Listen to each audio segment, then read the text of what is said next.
Secunderabad PG కాలేజీలో ఉద్రిక్తత చోటు చేసుకుంది. కుళ్లిపోయిన ఆహారం పెడుతున్నారంటూ విద్యార్థులు ధర్నాకు దిగారు. కలుషిత ఆహారం తినడంతో పలు విద్యార్థులకు ఫుడ్ పాయిజన్ అన్నట్లుగా తెలుస్తోంది. ఈ విషయమై ఫిర్యాదు చేసినా కాలేజ్ యాజమాన్యం పట్టించుకోవడం లేదని స్టూడెంట్స్ ఆరోపిస్తున్నారు. కాలేజ్ ఎదుట ధర్నాకు దిగి ఆవేదన వ్యక్తం చేస్తున్నారు పీజీ విద్యార్థులు.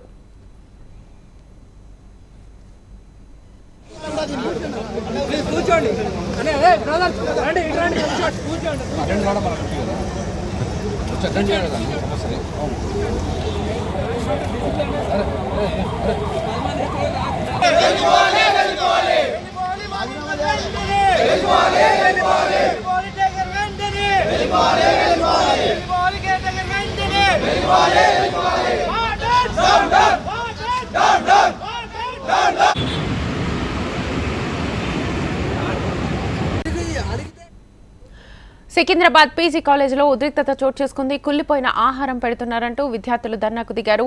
కలుషిత ఆహారం తినడంతో పలు విద్యార్థులకు ఫుడ్ పాయిజన్ అన్నట్లుగా తెలుస్తోంది. ఈ విషయమై ఫిర్యాదు చేసినా కాలేజ్ యాజమాన్యం పట్టించుకోవడం లేదని స్టూడెంట్స్ ఆరోపిస్తున్నారు. కాలేజ్ ఎదుట ధర్నాకు దిగి ఆవేదన వ్యక్తం చేస్తున్నారు పీజీ విద్యార్థులు. ఇదే అంశానికి సంబంధించి ఫుల్ డీటెయిల్స్ మా ప్రతినిధి రమణను అడిగి తెలుసుకుందాం. రమణ, సికింద్రాబాద్ ప్యారడైజ్ లో ఉన్నటువంటి ఓయూ ఉస్మానియా యూనివర్సిటీకి సంబంధించిన పీజీ హాస్టల్లో నిన్న సాయంత్రం పెట్టిన భోజనం అంతా కూడా పాడైపోయిందని, కుళ్ళిపోయిందని కూడా విద్యార్థులు ఆరోపిస్తున్నారు. నిన్న ఆహారం తిన్న తర్వాత అస్వస్థతకు గురైన విద్యార్థులు, దాంతో విద్యార్థులు ఆందోళన విద్యార్థులు అంతా కూడా యాజమాన్యానికి ఈ విషయం తెలియజేసే ప్రయత్నం చేశారు. అక్కడ ఎవరైతే హాస్టల్ నిర్వాహకులు ఉన్నారో వారికి విషయం చెప్పినప్పటికీ కూడా వారు పట్టించుకోలేనటువంటి ఆరోపణ అయితే విద్యార్థులు చేశారు. అంటే ఇవన్నీ రిపీట్ అవుతున్నాయి, ప్రతిసారి ఎన్నిసార్లు చెప్పినా కూడా అందులో మార్పు అయితే లేదనేటువంటి ఆరోపణతో ఈ రోజు విద్యార్థులంతా కూడా ధర్నాకు దిగారు. ఇప్పటివరకు కూడా ధర్నా కొనసాగింది. అయితే ఉన్నతాధికారులు ఇప్పుడు వచ్చి వారికి సర్ది చెప్పే ప్రయత్నం చేశారు. ఇక ముందు వచ్చే రోజుల్లో ఇలాంటి సమస్య లేకుండా చూస్తామని వారు హామీ ఇవ్వడంతో ప్రస్తుతం అయితే విద్యార్థులు తమ నిరసనను ప్రస్తుతం విరమించారు. Shweta. Right Ramana, thank you.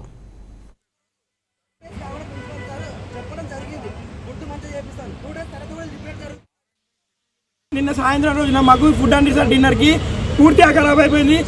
Management నిర్లక్ష్యం వల్ల పూర్తిగా ఆహారం ఖరాబ్ అయిపోయింది సార్. నిన్న రాత్రి ప్రిన్సిపల్ సార్కి ఫోన్ చేసిన, వార్డెన్ సార్కి ఫోన్ చేసిన, ఎలాంటి రెస్పాన్స్ లేదు సార్. నిన్న రాత్రి కొంతమంది విద్యార్థులకు ఫుడ్ పాయిజన్ కూడా జరగడం జరిగింది. నిన్న రైట్ నుండి ఈ రోజు 10:30 వరకు ప్రిన్సిపల్ కానీ వార్డెన్ గారని ఎవరు రాలేదు సార్. ఇప్పుడు వచ్చి మాకంటే ముందుగా పోలీసు వాళ్ళని పంపించి మేము విద్యార్థులమా టెర్రరిస్టులమా మాకు అర్థమయ్యలేదు సార్. ఇంతమంది పోలీసులు ఎందుకు వచ్చిరు? మేము న్యాయం కోసం అడిగితే ఇంతమంది పోలీసులను పంపించి మమ్మల్ని ఆపుతున్నారు. ఎందుకు సార్? మేము న్యాయాన్ని అడిగితే మమ్మల్ని ఎందుకు ఇట్లా చేస్తున్నారు? మాకు ఫుడ్ బాగాలేదు సార్. రేపు పొద్దున మాకేమన్నా ఎవరు రెస్పాన్సిబుల్ సార్? నిన్న రాత్రి 9 గంటల నుండి మేము ఎట్లున్నామా అని ఒక వార్డెన్ కానీ ప్రిన్సిపల్ కానీ ఎవరు మా గురించి పట్టించుకుని నాదురే లేడు. కానీ ఇప్పుడు మాత్రం ఇంతమంది పోలీసులతో వచ్చారు. ఎందుకు సార్? మేము న్యాయాన్ని అడిగితే మాకు ఇంత నిర్లక్ష్యం పైన మేము విద్యార్థులమ్మా టెర్రరిస్టమ్మా పోలీసు గారు మాకు చెప్పాలి సార్. ఎందుకు ఇంతమంది పోలీసులు వచ్చారు? 144 సెక్షన్ అంటున్నారు. 144 సెక్షన్ బయట వేసుకోవాలి. కాలేజీలో 144 సెక్షన్ ఎట్లుంటుంది సార్? మాకు అర్థం కాదు. ఇక్కడ చదువుకోవద్దాం మేము.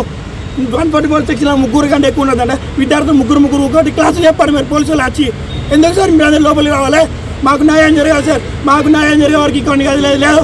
వాటిని వెంటనే సస్పెండ్ చేయాలి. ప్రిన్సిపల్ గారు కూడా వెంటనే సస్పెండ్ చేయాలి.